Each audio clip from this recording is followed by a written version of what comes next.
Boa tarde a todas e a todos. Nós estamos iniciando um painel que é de extrema importância para a mineração brasileira, mas também para a atividade econômica do Brasil, que é um painel que versa sobre a questão dos investimentos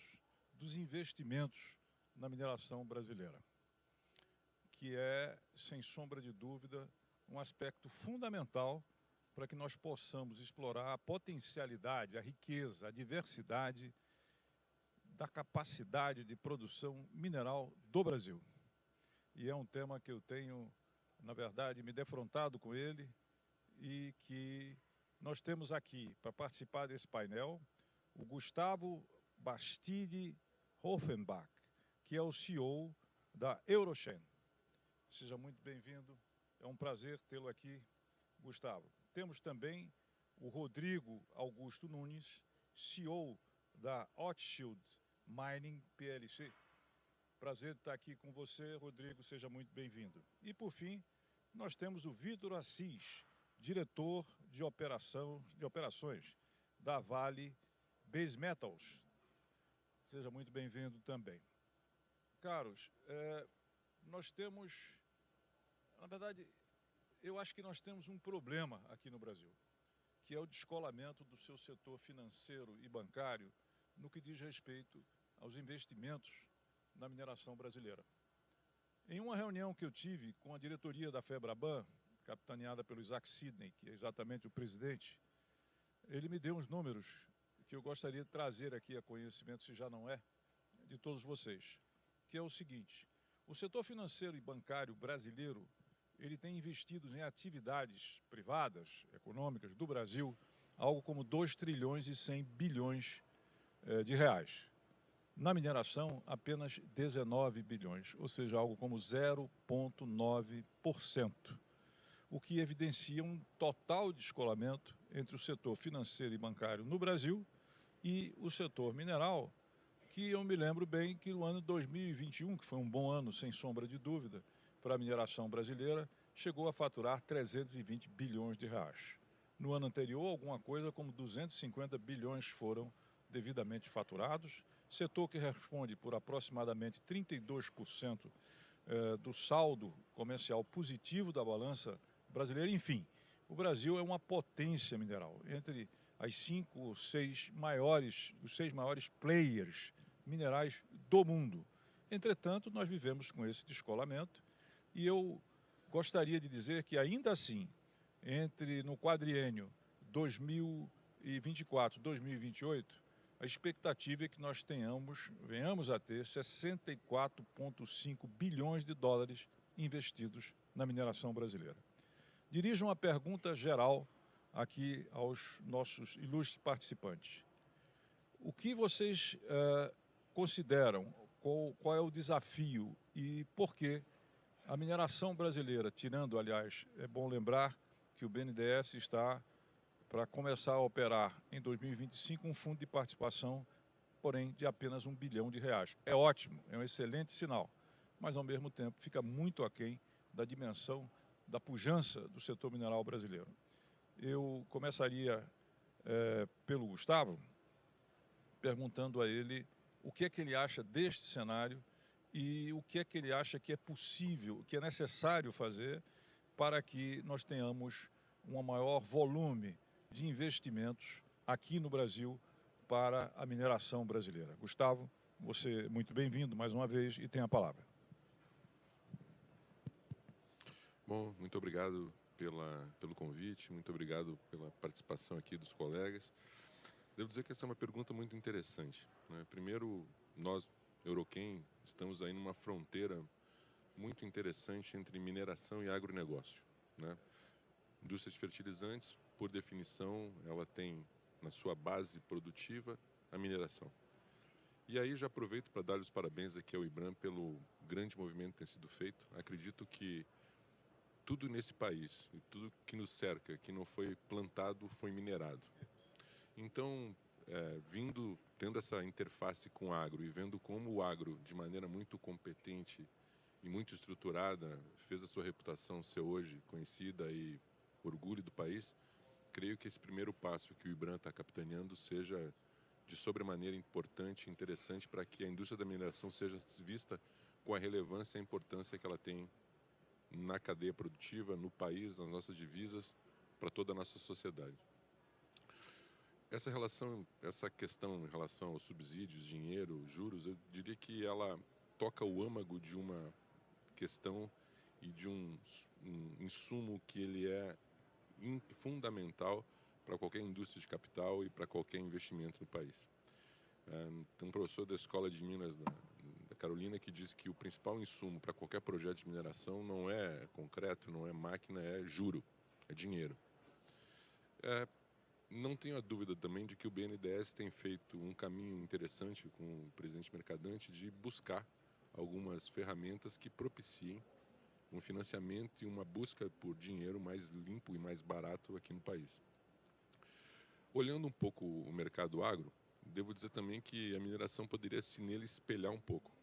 Penso que a gente já conseguiu aqui no Brasil desenvolver algumas ferramentas e alguns mecanismos financeiros que têm no agro uma base de manancial de oportunidade, como CRAs, letras de crédito rural, recebíveis de agronegócio, que penso que talvez essas ferramentas um pouco mais sofisticadas elas possam ser migradas para a mineração também, porque não só a base é muito parecida, são indústrias de capital intensivo, são grandes volumes de dinheiro, mas também porque a solidez e a rigidez financeira que as empresas de mineração e o negócio de mineração no Brasil possui, uma vez que responde por uma parcela invejável das exportações das divisas que o nosso país consegue, acho que a gente pode pensar em um pouco se aproximar dessas ferramentas existentes, usar um pouco de experiência prévia e começar a ter alguns investimentos e algumas ferramentas financeiras que propiciem esse financiamento em projetos aqui no Brasil. E isso é uma verdade porque fizemos recentemente em Serra do Salitre um investimento de US$ 1 bilhão, que não contou com nenhuma subsídio do BNDES ou nenhum outro intuito e nenhum instrumento de funding, de financiamento. Foi todo feito com caixa própria, mas são poucas empresas que têm essa capacidade financeira de fazer. Então, enquanto país, de maneira estruturada, enquanto Instituto Brasileiro de Mineração, inclusive fomentando e suportando, penso que é um papel relevante, um caminho grande a ser percorrido, mas que, sem dúvida nenhuma, é necessário para a nossa indústria da mineração como um todo. Muitíssimo obrigado, Gustavo. Esclarecedor as suas observações. Rodrigo, nós no IBRAM temos aproximadamente 230 associados. E esses associados, dentre eles, estão, sem a menor sombra de dúvida, quase a totalidade das grandes mineradoras brasileiras. A minha pergunta é o seguinte: hoje, atualmente, o Brasil tem na Bolsa de Valores 4 mineradoras brasileiras. 4. Na Bolsa de Toronto nós temos 42. Qual a razão disso? E, complementarmente, isso significaria que as grandes mineradoras elas têm uma capacidade de financiamento, eu diria, global, e por isso mesmo não há, digamos assim, uma pressão ou importância por investimentos, por crédito, por recursos aqui no Brasil?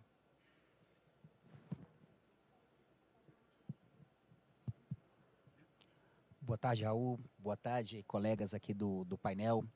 Excelente pergunta. Passa um pouco pela primeira pergunta que o senhor fez em relação à quantidade de investimentos disponíveis no Brasil para o setor de mineração, que concordo plenamente com a resposta do Gustavo. Eu acho que tem muito da parte da conscientização da importância da mineração para a indústria de uma maneira geral e para a população de uma maneira geral. E passa também por a questão, na minha opinião, do custo de capital, né? A gente sabe que o mercado de mineração para investidores em bolsas de ações do Canadá, Austrália, Londres, Rothschild Mining listada na Bolsa de Londres, ele já é um mercado mais maduro, né? Os investidores, de uma maneira geral, já estão acostumados com esse tipo de investimento, que é um investimento de mineração de longo retorno. E eu acho que passa muito para nós, de uma maneira geral, através do IBRAM e das outras entidades brasileiras, de promover, né, a viabilidade, mostrar que os investimentos de mineração efetivamente são lucrativos e podem ser uma opção. Nós da Rothschild Mining somos listadas na Bolsa de Londres desde 2008, uma empresa com mais de 110 anos de existência. Decidimos por investir no Brasil, agora ressaltando o lado positivo, tá, do investidor estrangeiro entrando no Brasil. Ficamos absolutamente fascinados com o framework, com a estrutura institucional, social e de mão de obra no país. Colocamos o projeto Mara Rosa, no norte de Goiás, no qual a gente comprou em 2021 em produção esse ano. A produção comercial entrou em junho de 2024. Foi um projeto financiado 100% com o balance sheet da Rothschild e com financiamentos através das plataformas estrangeiras. A gente não pegou financiamento interno no Brasil. E como sucesso desse projeto, decidimos avançar com uma opção de compra de um segundo projeto em Tocantins, do projeto Monte do Carmo, pertencente a Cerrado Gold, no qual a gente tem uma opção de investir, a comprar esse projeto até o primeiro trimestre do próximo ano. E é um projeto também de relevância, estamos falando aí de mais de 200 milhões de dólares de investimento, que possivelmente já vai entrar nesse portfólio da Rothschild. Continuo a acreditar muito no potencial de mineração no Brasil. Acho que falta muito essa parte da conscientização e de nós, executivos, continuar buscando mais capital estrangeiro. Eu acho que também, não só da parte interna, mas continuar buscando esse capital estrangeiro e mostrando o Brasil como um país de relevância na parte de mineração, com todos os lados positivos e de papel de destaque em comparação com outros países da região e global.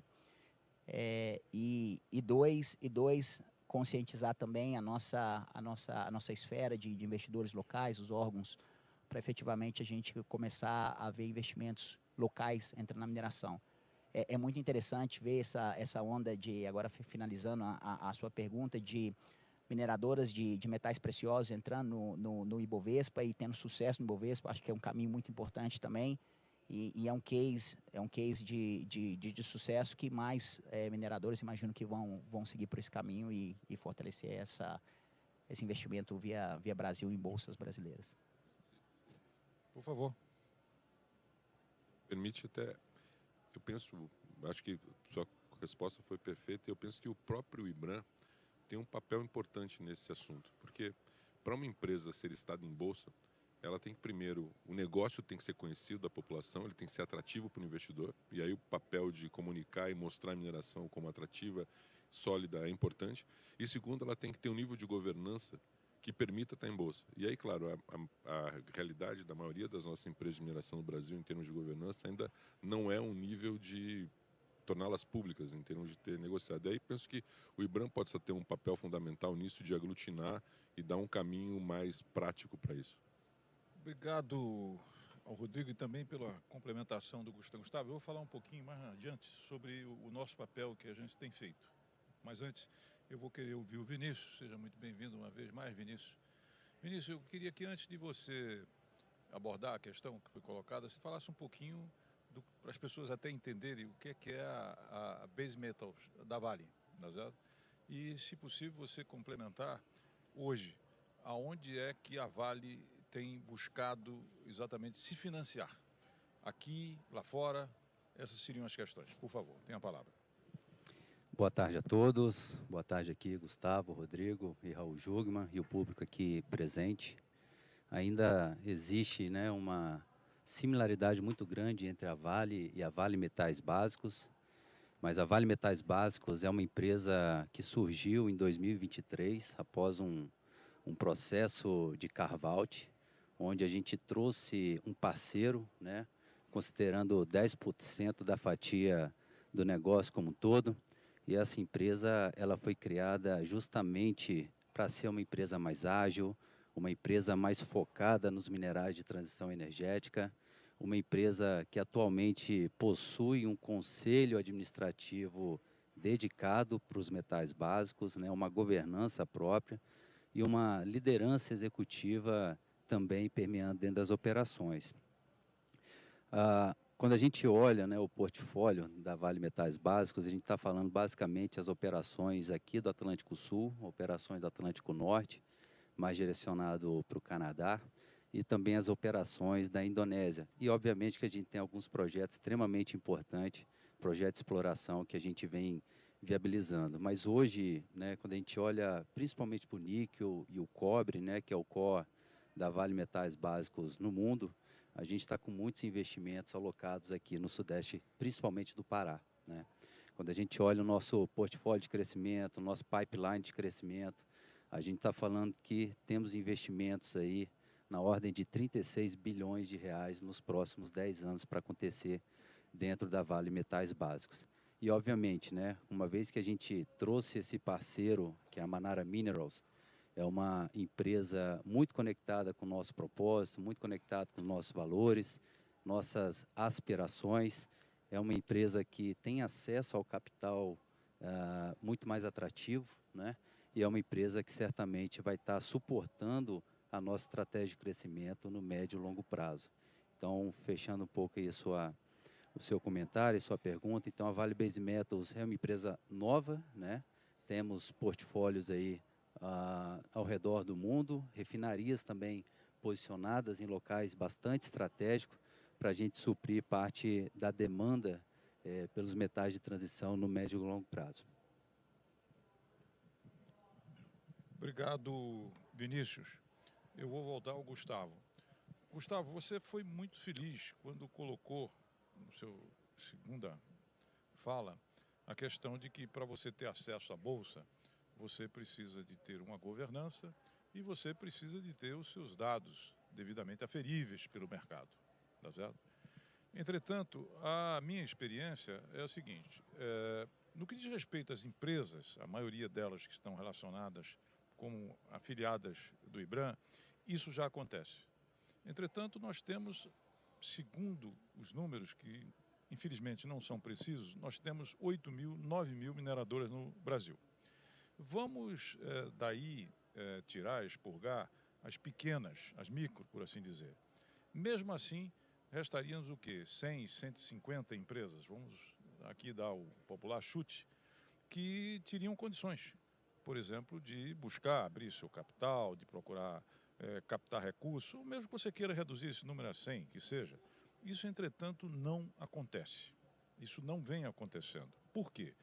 Porque a tradição do setor é se manter fechado, porque não há uma ambiência no sentido de estimular isso, porque você não tem um mercado de capitais que seja orientado, que seja acessível a essas empresas, e, na verdade, isso cria uma espécie de círculo vicioso, por assim dizer. Não tem mercado de capital porque não tem informação, não tem informação porque não há transparência, o custo dos recursos são altos. Como romper esse ciclo? O que fazer? Qual a sua sugestão? Um cenário como esse que o presidente citou, ele sempre é multifatorial, ele é multi-razões acontecem para que o que está dado hoje se faça presente. Eu não tenho a menor dúvida de que o primeiro assunto que o senhor citou, do histórico e da cultura do nosso mercado de mineração no Brasil, tem uma relevância grande, sim. Temos aí grandes conglomerados,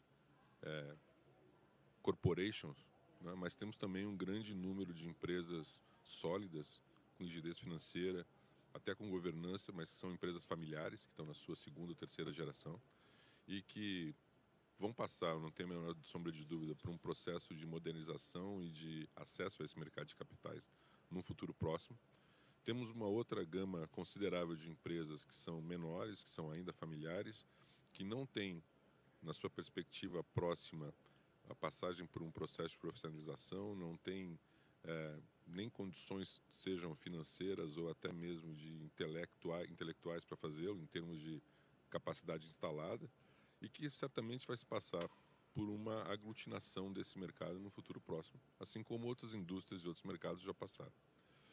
A questão cultural, sem dúvida, não é importante, eu não tenho a menor sombra de dúvida.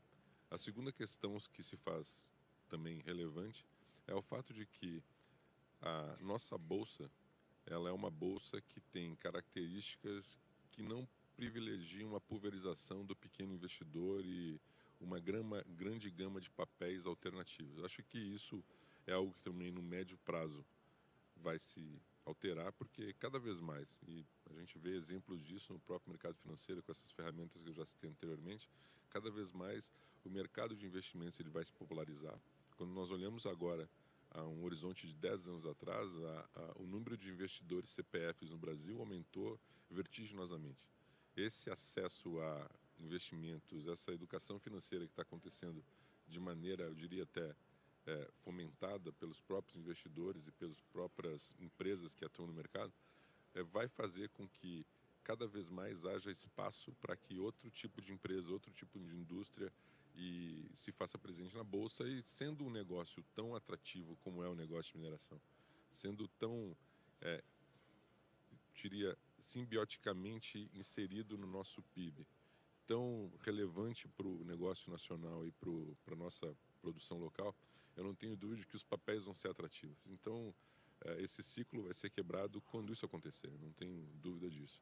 Por outro lado também, acho que o papel das empresas seja um papel relevante nesse processo de buscar, sobretudo, níveis de governança melhores.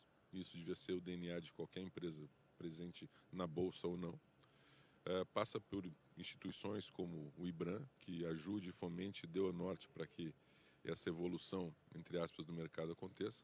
E passa também pelos executivos que estão nas empresas agora trabalhando, porque quando a gente olha, sobretudo, essas 4 que foram citadas, o nível de governança e o nível de expertise dos executivos lá presente não deixa dúvida de que, do ponto de vista de atratividade de capitais, de mercado de capitais, de negociações em bolsa, são empresas sólidas e que têm o respaldo da sociedade como um todo.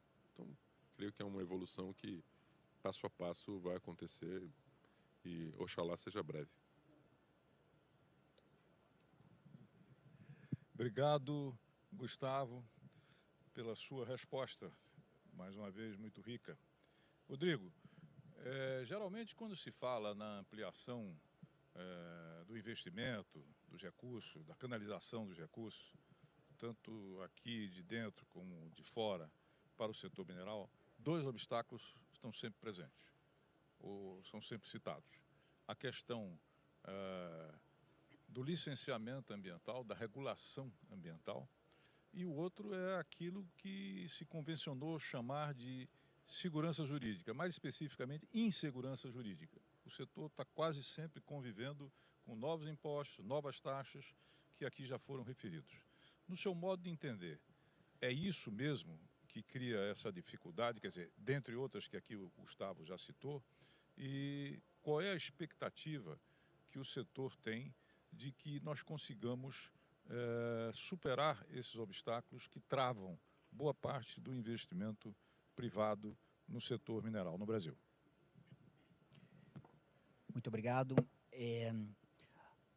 Contextualizando antes de responder os 2 específicos pontos que, na minha opinião, são muito relevantes, recordar que nós estamos falando de um investimento de longo período de maturidade, um investimento de mineração de uma maneira geral, e que também convive com uma oscilação muito grande em preços de commodity, né? Então, esses são fatores, um contexto importantíssimo para a tomada de decisão de alocação de capital. Então, essa segurança nas outras variáveis que o investidor procura acabam se tornando fundamentais, né, para a tomada de decisão de investir num determinado país ou em outro país, né?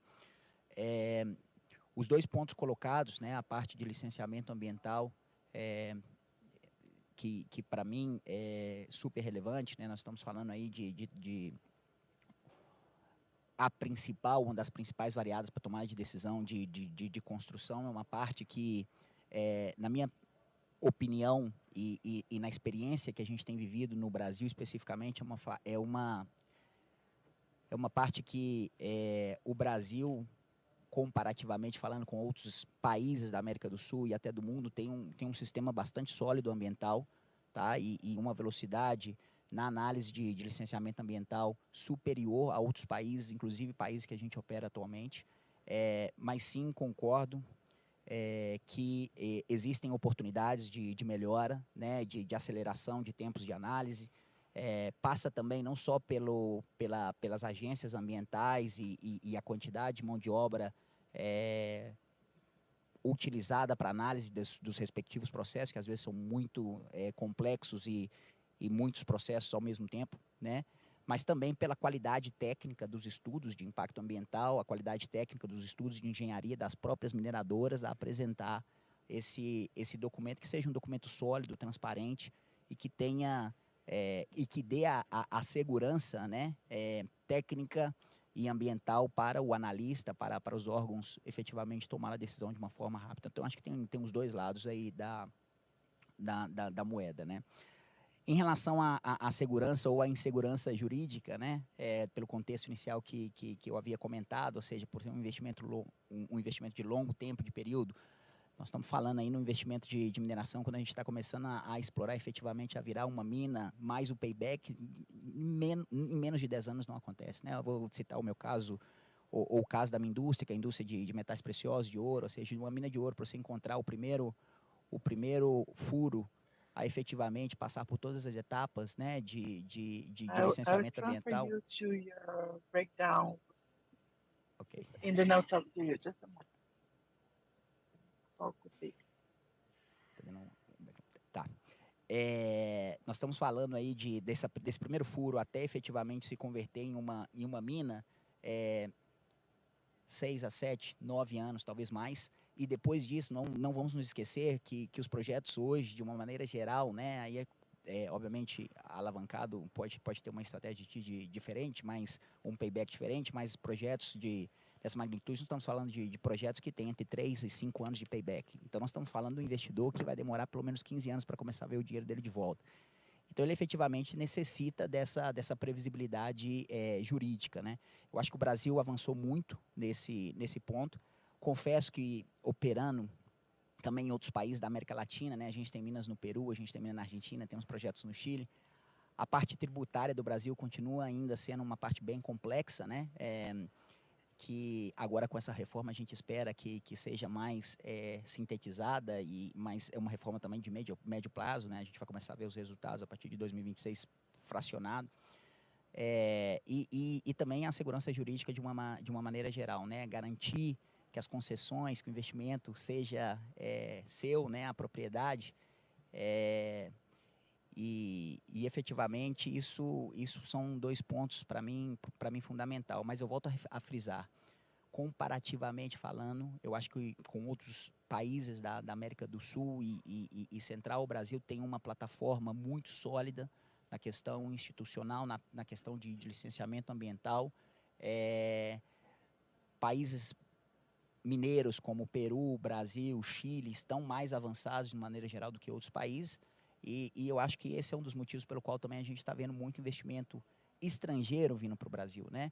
É verdade que a gente, e totalmente de acordo com você, Raul, de que falta melhorar os nossos indicadores de investimentos locais, né?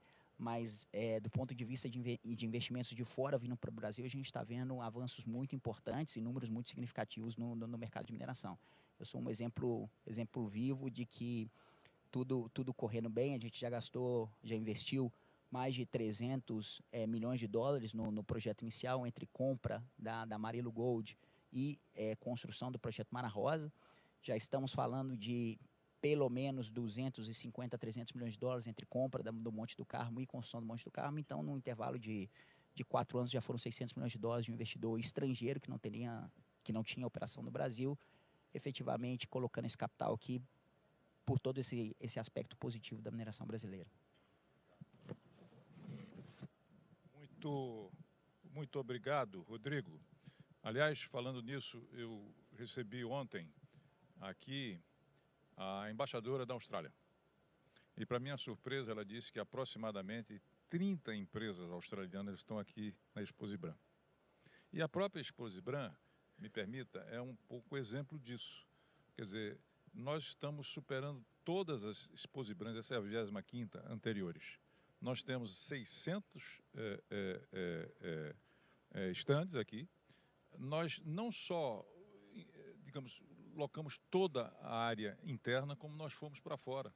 Nós estamos lá fora ocupando espaços que nunca foram nem sequer reivindicados para você. Então, estamos com 15 mil metros quadrados aqui de exposição.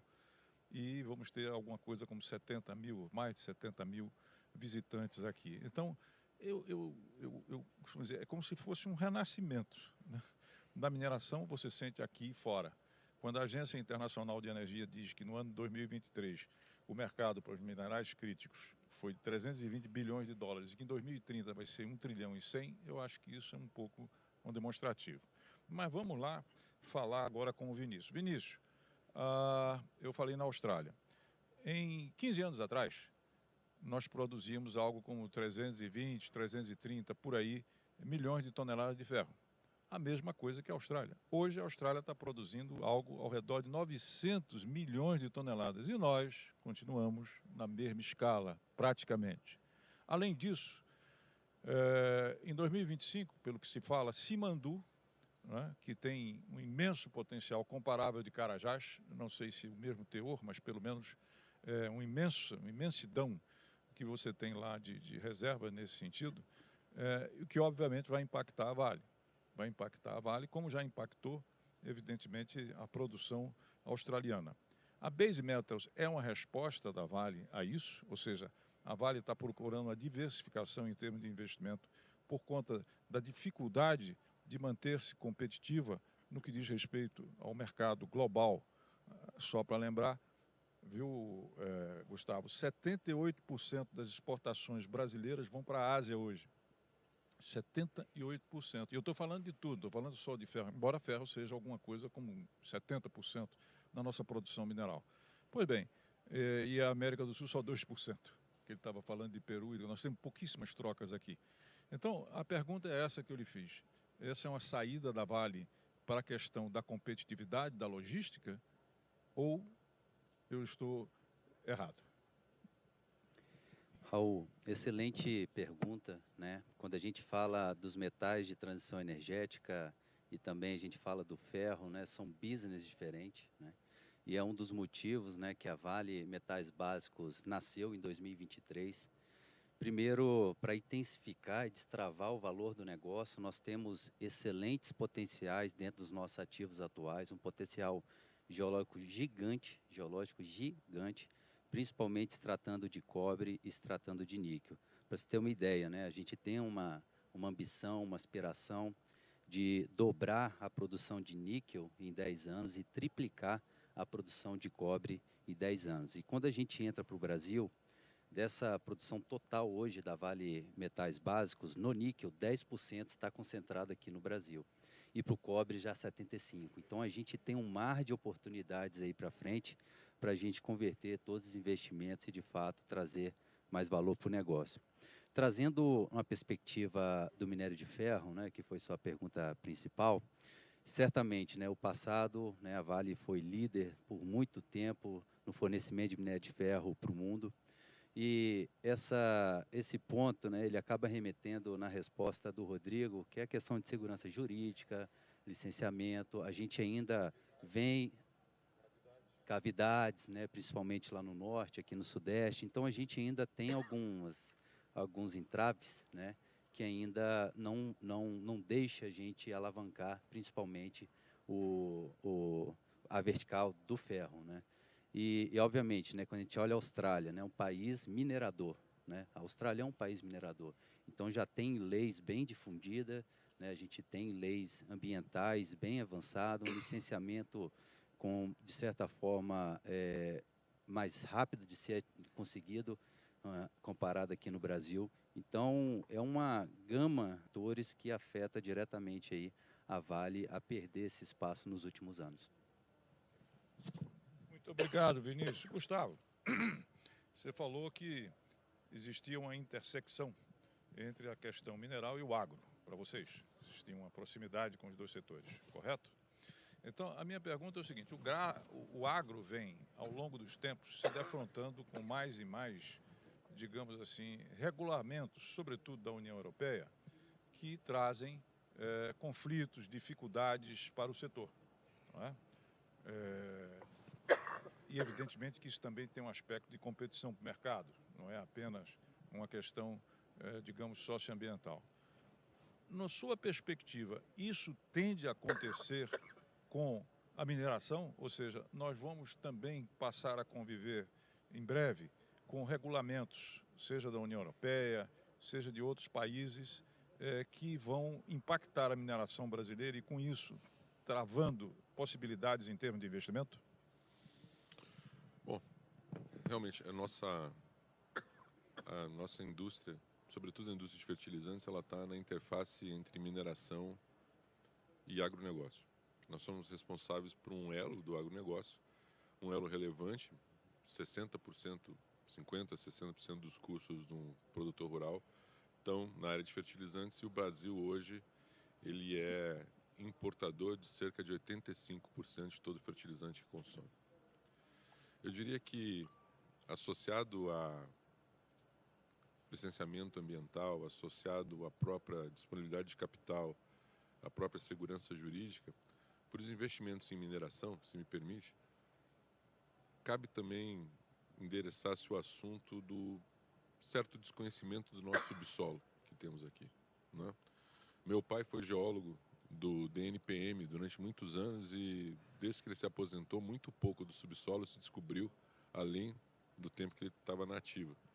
O ministro Alexandre Silveira, quando inauguramos a nossa fábrica em Serra do Salitre, ele assinou um convênio de exploração do subsolo, porque não basta apenas ter capital e vontade de estar lá no país, precisamos saber onde estão os minerais para poder explorá-los. Então, é um fator importante. Em relação a essa questão do agro, sobretudo na comunidade europeia, eu diria que a resposta é sim e um pouco não. Vou explicar por quê.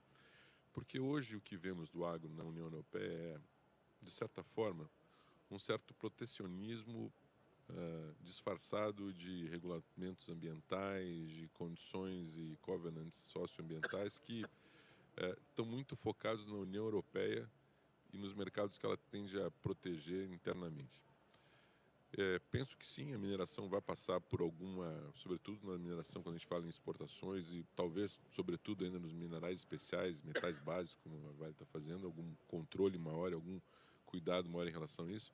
Mas quando olhamos os outros, o destino principal das exportações, como 70% de minério de ferro, você citou, para a China, para o Oriente, e os nossos competidores diretos, como a Austrália, né, que tem aí uma produção enorme, não vejo nenhum movimento desses competidores diretos de fazer com que uma barreira ambiental ou social seja colocada, porque eles também não teriam condições não é do interesse, assim como é no caso do agro, por exemplo, dos produtores franceses que querem garantir os seus subsídios lá. Então, acho que sim, alguns metais específicos, sobretudo aqueles que estão associados à transição energética, que tem um grande apelo entre os países mais desenvolvidos e aí, inclusive na União Europeia, tendem a ter no futuro alguma barreira similar ao que o agro potencialmente já enfrenta na União Europeia, mas o nosso grande carro-chefe, que é o minério de ferro, não vejo essa possibilidade no curto prazo.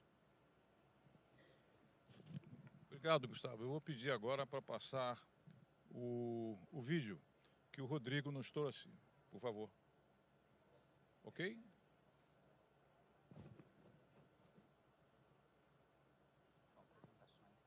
Não. Você me passou aqui dizendo que tem slides. Ah, são slides, perdão. Pensei que era vídeo, desculpe. Então, os slides...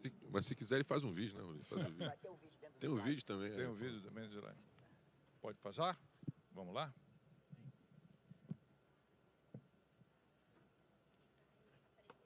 Tá, joia. Como que passa aqui? No dedinho aqui.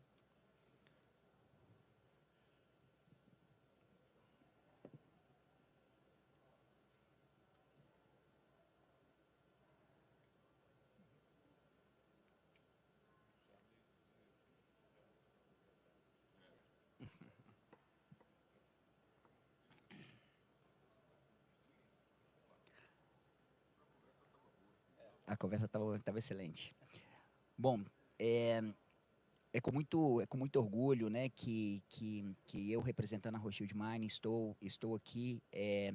Uma empresa que tem como slogan, né, ou como propósito, ser uma mineração responsável, inovadora, comprometida com o mundo melhor. Acho que, aproveitando essa excelente oportunidade desse Exposibram para apresentar essa empresa que entrou no Brasil muito recentemente, agora em 2021, e que a ideia é continuar por muitos e muitos anos, operando agora dentro do Brasil.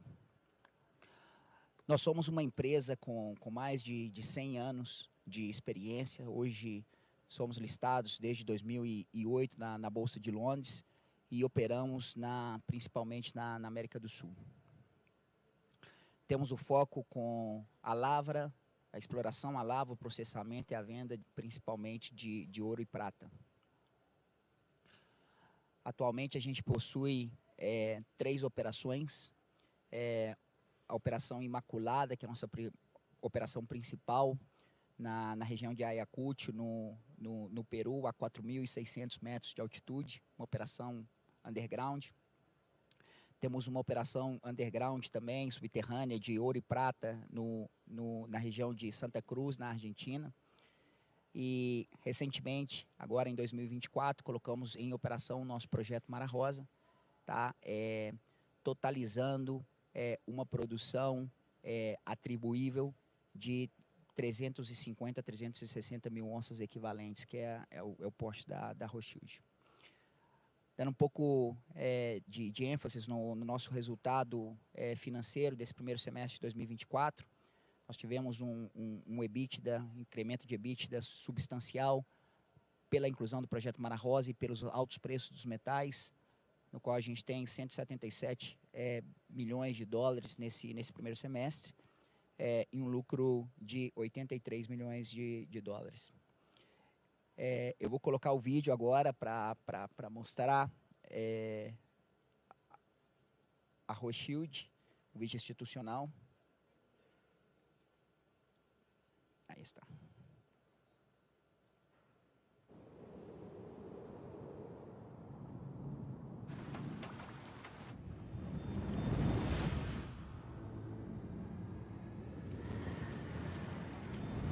For us, staying on the surface is not enough. We must go deeper. Because there's only one way to have a broader vision of the world. And that is to get to the core. Getting to the core means valuing our natural resources. So instead of using the technologies of today, we use the tools of tomorrow. Getting to the core is understanding that wealth is found not only in minerals or in our greater geological potential, but in our people. Getting to the core is knowing that safety is our first priority, and the second one too. That's why we make sure our people work in the safest conditions. Getting to the core is using our capital efficiently, generating a return on our investment, guaranteeing our future growth. Getting to the core is also knowing that the best way, the only way to achieve all this is through sustainability, working in harmony with the environment. Getting to the core is understanding that mining isn't just about extracting, it's also about adding educational opportunities and infrastructure to the local communities in which we operate. Because we believe that people are the true resources we must develop in order to build a better world.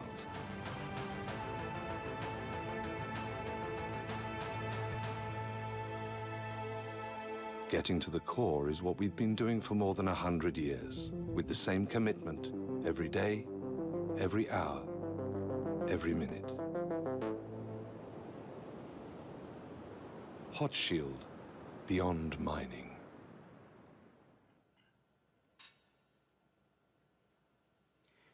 Esse vídeo muito interessante porque foi totalmente gravado dentro das nossas unidades de operação, um vídeo dos nossos colaboradores, da nossa gente, da nossa comunidade, e efetivamente um orgulho muito grande.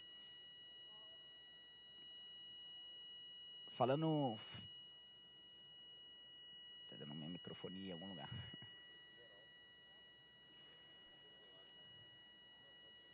Tá. Falando um pouco do nosso projeto recém-construído no Brasil, a entrada da Rothschild Mining no Brasil, a unidade de Mara Rosa, ela está situada no norte de Goiás. É a primeira operação da Rothschild no Brasil, é uma mina de ouro, um open pit convencional com uma planta de carbon elite, com uma capacidade de 7 mil toneladas por dia. A reserva tem 10 anos com life of mine aproximado de 80 mil onças de ouro por ano. A gente já começou fortemente os nossos projetos de exploração. Nós temos mais de 67 mil hectares na região. Estamos muito confiantes de incrementar a vida da mina. Os primeiros 4 anos de operação, a gente espera produzir 100 mil onças de ouro por ano. O investimento inicial, o projeto foi entregue com 200 milhões de dólares de CAPEX, e no prazo original. Contando um pouco aí o nosso timeline de investimento do projeto Mara Rosa, em 2021 a gente, a primeira licença do projeto foi obtida, a primeira licença de instalação, abril de 2022 nós concretizamos a aquisição da Amarillo Gold e lançamos a pedra fundamental do início da construção do projeto.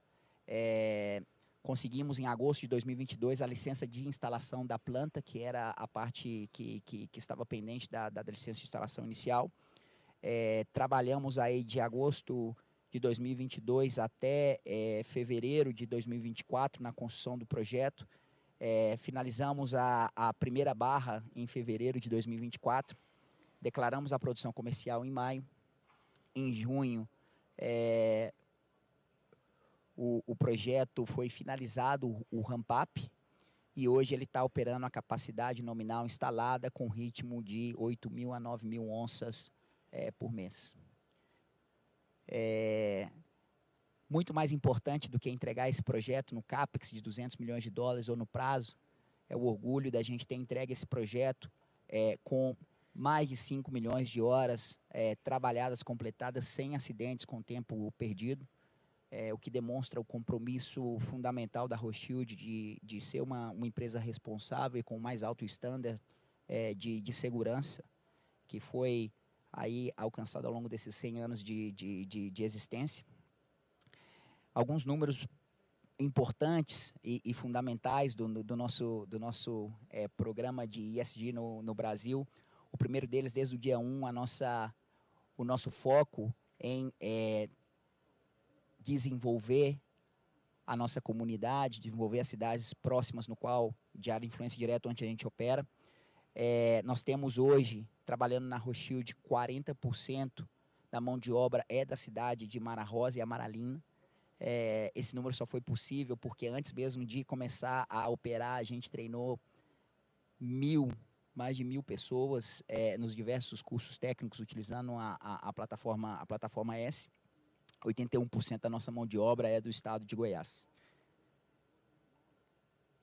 1.500 pessoas treinadas, como comentei, usando a plataforma S, e na verdade um programa de muito sucesso que inclusive a gente quer repetir nas próximas operações da empresa no Brasil. Compras e serviços locais também uma parte super relevante, importante na implementação do projeto de mineração. A gente tem que devolver efetivamente para a nossa comunidade, para os nossos stakeholders, parte desse investimento. E nós fizemos isso também através de compras e serviços locais da região.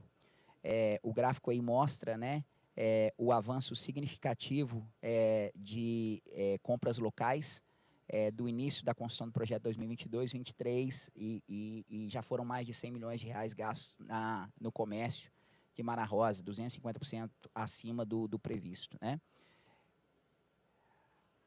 Bom, Mara Rosa é uma realidade, como parte do management da Rothschild Mining. Estamos encantados com a oportunidade de vir a trabalhar no Brasil, da qualidade da mão de obra, do sistema robusto que a gente tem e do potencial geológico que o Brasil oferece. E antes mesmo de finalizar o ramp-up do projeto, a gente fez uma opção de compra de um outro projeto em Tocantins, é um projeto Monte do Carmo, que pertence à Cerrado Gold. Nós fizemos um acordo no qual a gente tem a intenção de comprar 100% do projeto, e a gente tem até o primeiro trimestre do próximo ano para tomar a decisão de compra. O projeto é composto por mais de 21 concessões minerais e 82 mil hectares de áreas de exploração, com alvos já identificados, e além disso já tem um recurso indicado de 1 milhão de onças. O projeto ele já tem a licença prévia aprovada, está em etapa final de obter a licença de instalação. A gente trabalhando bastante de mão com os órgãos de Tocantins, Anotrantins e o Estado para obter essa licença de instalação o mais rápido possível, obviamente obedecendo todos os critérios técnicos para a obtenção da mesma. E estamos atualizando também a engenharia e análise desse projeto. O que eu posso comentar é que as coisas estão indo relativamente bem. É um projeto de muita relevância também para o setor mineral. Nós estamos falando de uma mina que vai estar nesse mesmo nível de Mara Rosa, ou seja, 1 milhão de onças no plano de lavra, a ordem de magnitude aí entre 80 e 100 mil onças de ouro por ano, e desenvolvendo muito uma região que precisa bastante. Como comentado, a decisão se compramos ou não o projeto se vai dar no primeiro trimestre de 2025. E estamos muito confiantes que as coisas vão dar certo. Continuando com o compromisso... Eu pediria, por favor, Rodrigo, se puder acelerar, porque temos um outro slide e ainda temos algum tempo de debate. Obrigado. 100%. Obrigado pelo comentário. Bom, compromisso com a sustentabilidade, que só para fechar, né, a nossa proteção ao meio ambiente, envolvimento de comunidade, crescimento econômico, é o nosso DNA, o nosso foco em diversidade. Nós aderimos ao Women Mining no Brasil. A gente tem uma quantidade importante da nossa mão de obra de mulheres que nos estão ajudando muito. Fizemos projetos de conscientização social. Trilha do Conhecimento foi o nosso projeto na região, ganhou o prêmio sustentável da SEMAD de Goiás, recentemente em 2023. E nós também investimos na preservação de um parque estadual, que é o Parque da Terra Ronca, que eu convido a todos a conhecer. É fantástico, uma beleza natural da região. O Rothschild investe bastante nesse projeto. Por fim, só reforçar aí o nosso compromisso com a responsabilidade com um mundo melhor. Obrigado, Raul. Obrigado, Rodrigo, pela excelente exposição e parabéns pelo projeto. Parece realmente muito focado na questão da produção, mas evidentemente também na sustentabilidade e na segurança. Eu vou pedir agora os slides do Vinícius Assis, para que a gente possa... Está pronto? Pode rolar?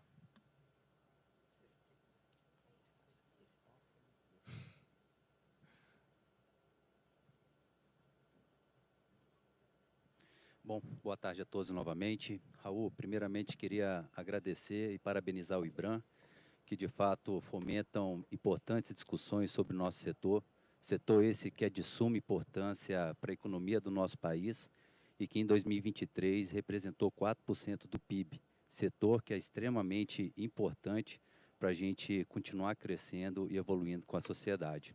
Bom, eu preparei aqui rapidamente, né, a nossa estratégia de médio e longo prazo, como que hoje a Vale Metais Básicos está posicionada para suprir parte da demanda pelos metais de transição energética e também trazer aqui um pouco sobre as informações das nossas operações e o nosso portfólio de crescimento, né, nosso pipeline de crescimento, que é extremamente importante a gente está passando aqui para todos. Bom, transição energética, a gente acredita que é um dos principais marcos hoje da sociedade moderna. A Vale Metais Básicos foi criada justamente para suprir essa demanda, né, pela energia de baixo carbono e trazer mais foco dentro das nossas operações.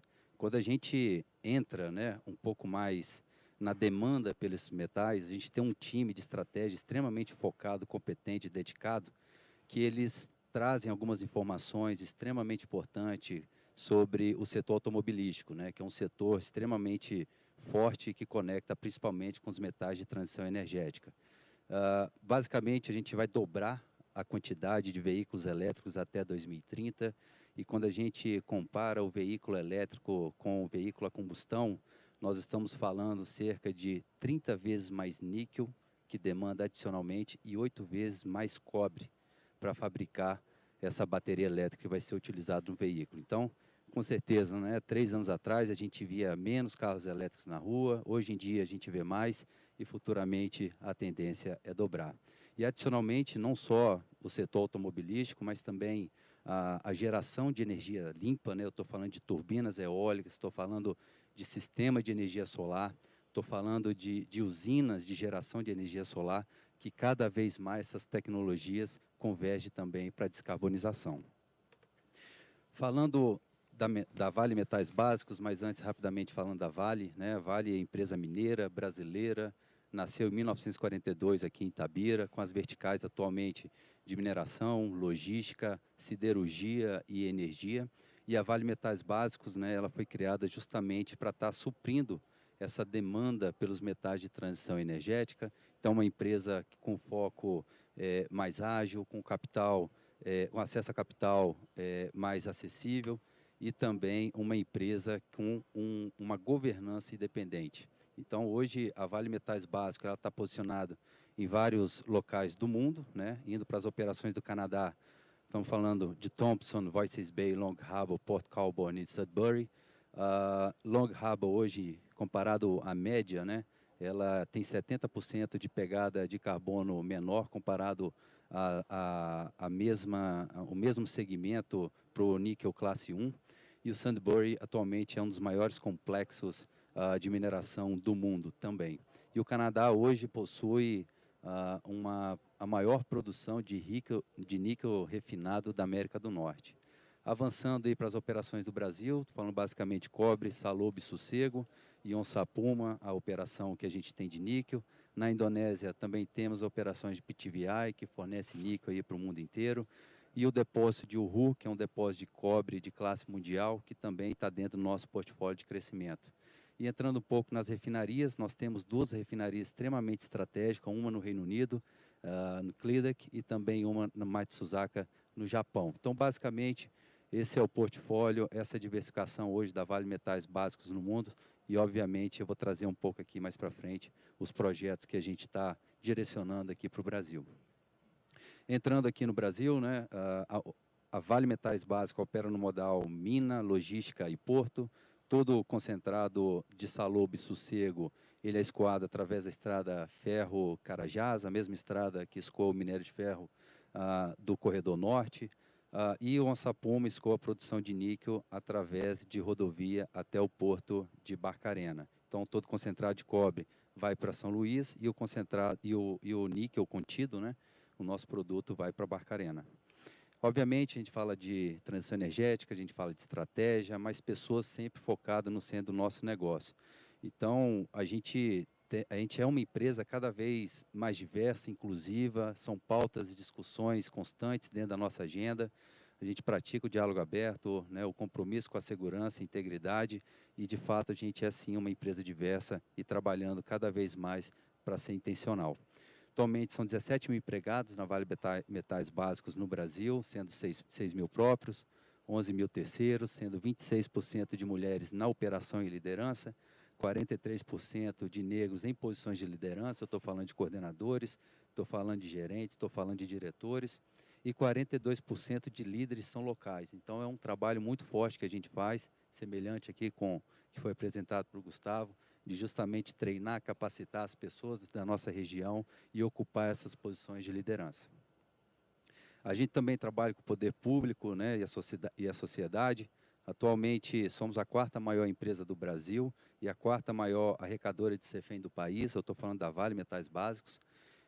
De janeiro a junho, né, cerca de 2 bilhões foi realizado em compras, tanto no estado do Pará quanto no Maranhão.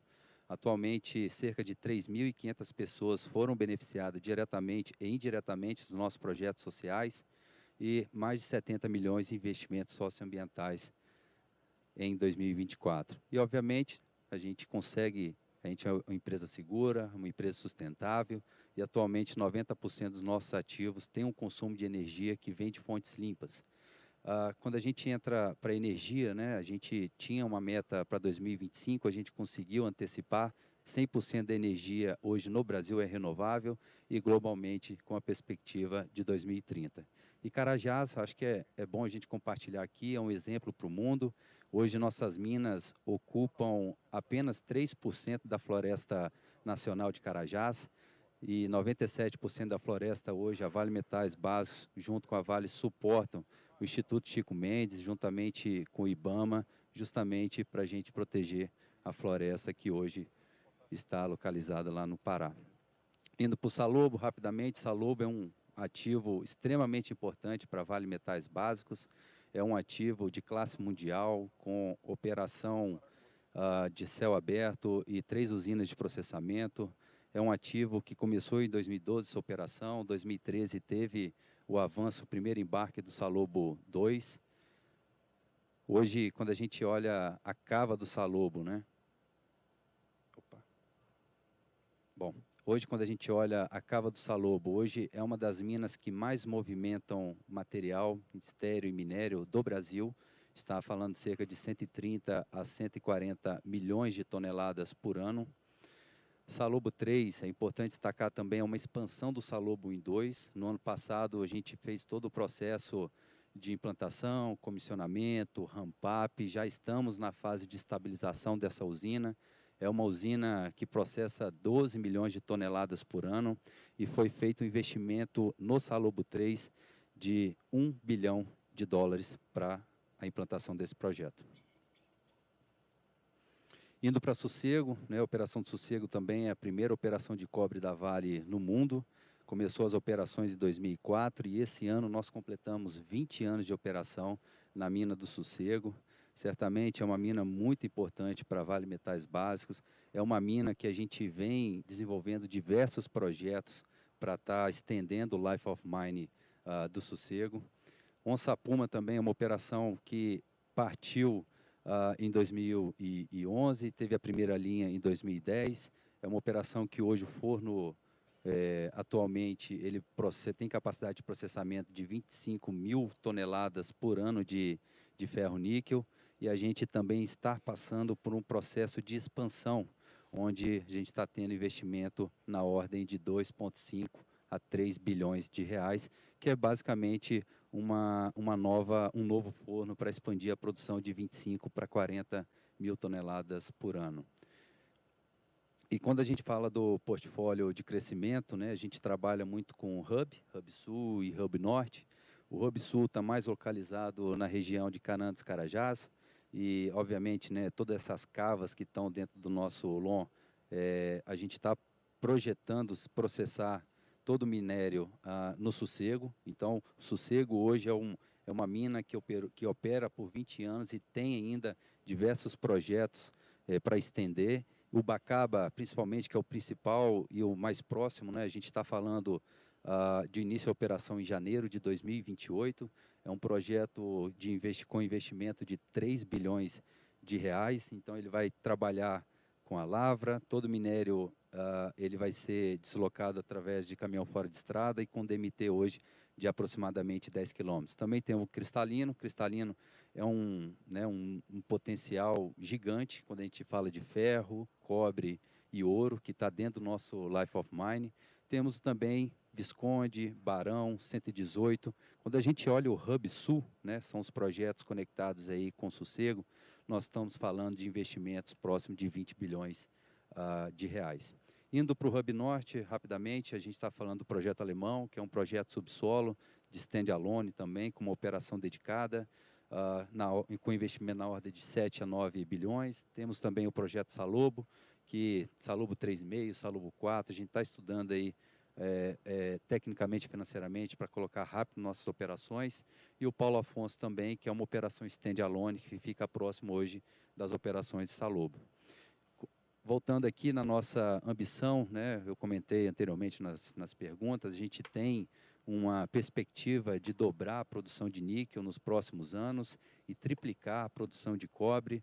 Hoje, o níquel do Brasil representa 10% do portfólio total e o cobre representa 75% da produção total da Vale Metais Básicos. E, obviamente, né, é importante destacar, a gente tem um compromisso muito grande com a sociedade, com o meio ambiente, e certamente a gente trabalha para seguir sempre junto para transformar o futuro. Obrigado. Obrigado, Vinícius. Muito interessante, esclarecedor e rica a sua exposição.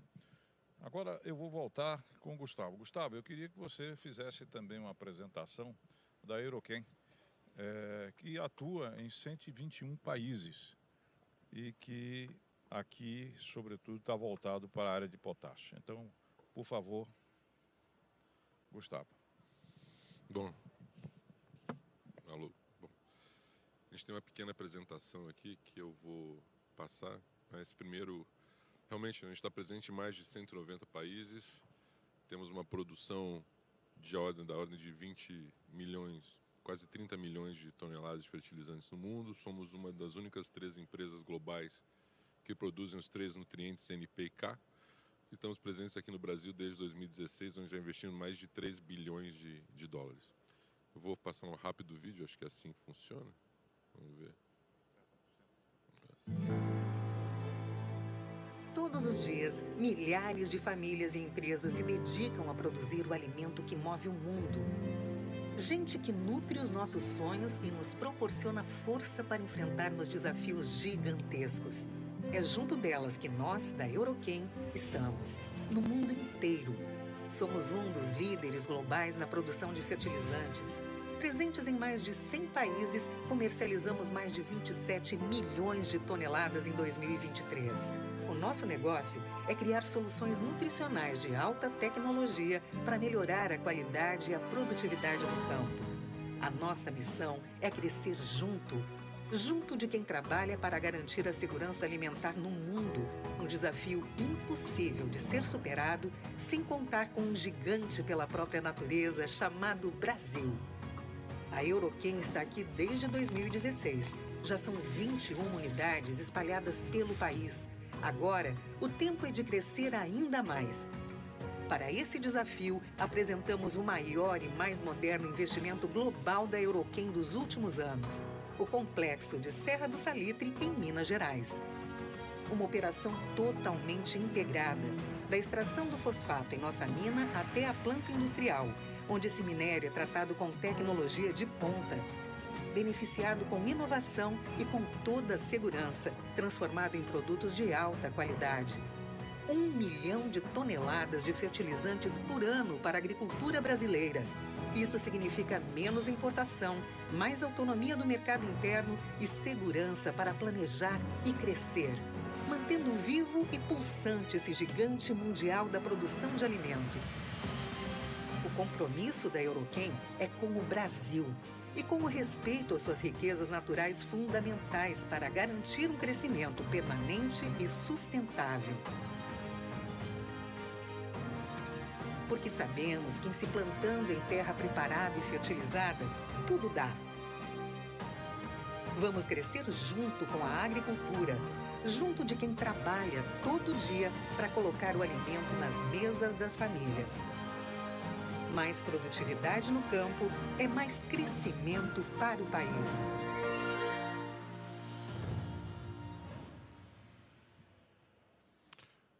O